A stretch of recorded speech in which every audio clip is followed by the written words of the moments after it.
Sabe aquela história que acontece num passado diferente ou num futuro alternativo? Ou que você achava que fosse no universo tradicional dos heróis, mas na verdade não é? Essas histórias se passam nas chamadas realidades alternativas.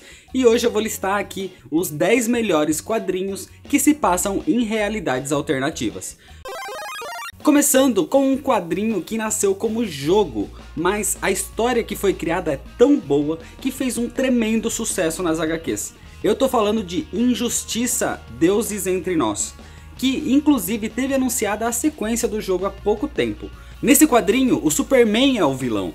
Nessa realidade, o Coringa cansou do Batman e foi querer atormentar o Superman, e conseguiu enganar ele para que ele mesmo matasse a sua amada, a Lois Lane, e de quebra, destruísse toda a cidade de Metrópolis.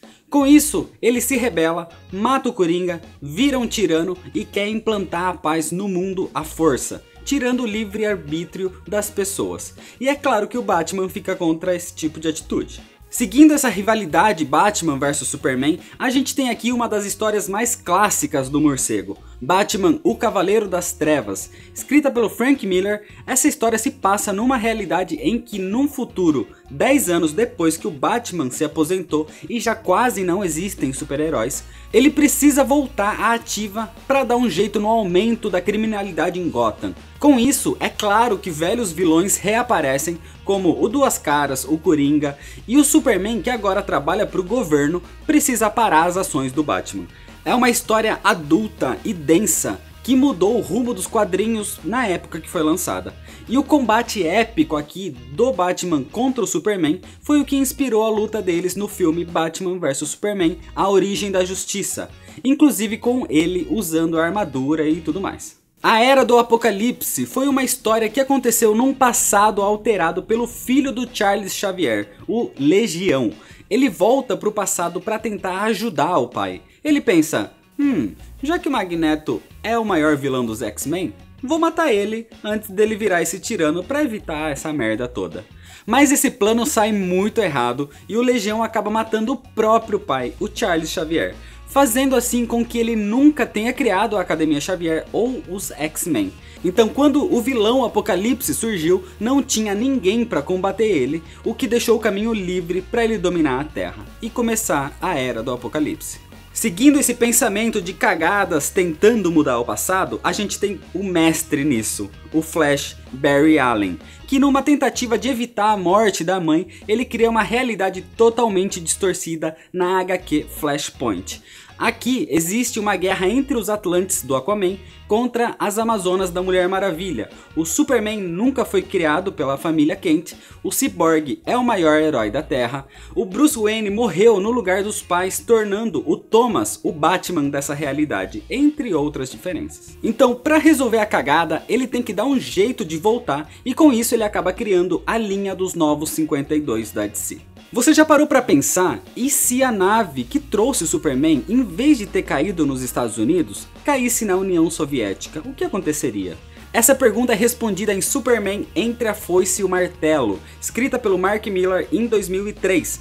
Aqui a gente vê o jovem Kal-El crescendo num país comunista, batalhando ao lado de Joseph Stalin e, é claro, tendo como seu grande rival o Lex Luthor do lado dos Estados Unidos. A história é muito bem escrita e tem um final espetacular. Eu já contei a história completa dela aqui no canal, se você ainda não viu, vai ter o link aqui na descrição.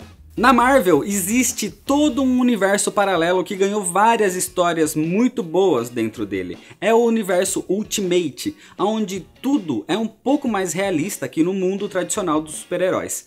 Aqui a gente tem a versão dos Vingadores com a equipe dos Supremos, que talvez seja uma das melhores histórias para destacar a diferença entre essas realidades. É aqui também onde surgiu o querido Miles Morales, o novo Homem-Aranha, um adolescente negro que acaba usando o manto depois da morte do Peter Parker.